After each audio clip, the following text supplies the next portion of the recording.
From the Bowery Lighting District to Little Italy restaurants and Soho retail, Lower Manhattan is electric, colored by the glow of neon lights.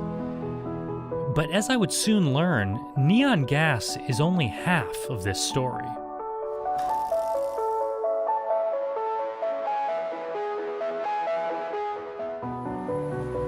It's functional, it's a light, it's living, and it's made by human hands, and I think that whether that person knows that or not, it comes across. Jeff Friedman, owner of Let There Be Neon, invited me into the workshop where I met glass bender Ed Scrippa.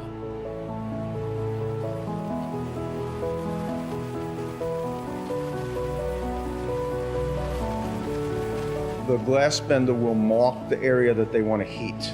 It begins to soften. But of course, as soon as they're bringing it out of the fires, it's beginning to cool, which means it's beginning to harden. The hardest part, well, the hardest thing would be like perfectly round circle. And the smaller, the more difficult it is to make it look perfectly round. Ed says of all the letters, Q can be particularly difficult. It's got a lot of curves and tight angles. Long curves are shaped with the gas-fired ribbon burner, but the crossfire is needed for tight turns.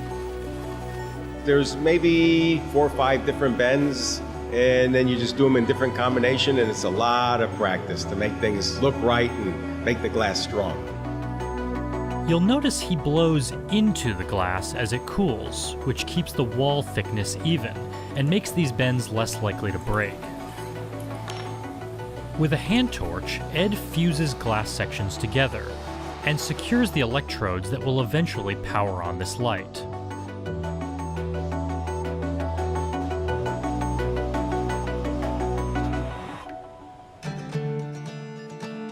When neon gas is electrified, it glows bright red. It's that classic neon sign red. But argon gas is a pale blue. Add phosphorus coatings inside the tubes, and now any color is possible.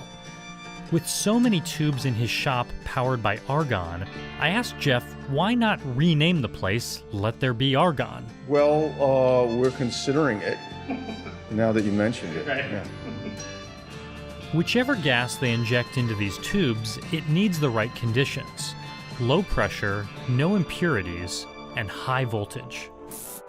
When we put an electrical charge through it, the molecules get all excited, they hit against each other, and that causes light. People love it.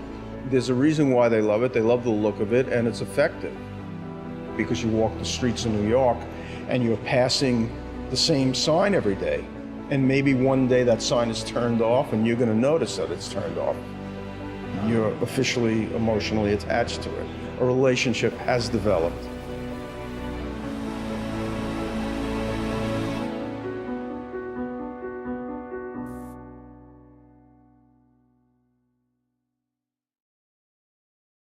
Panasonic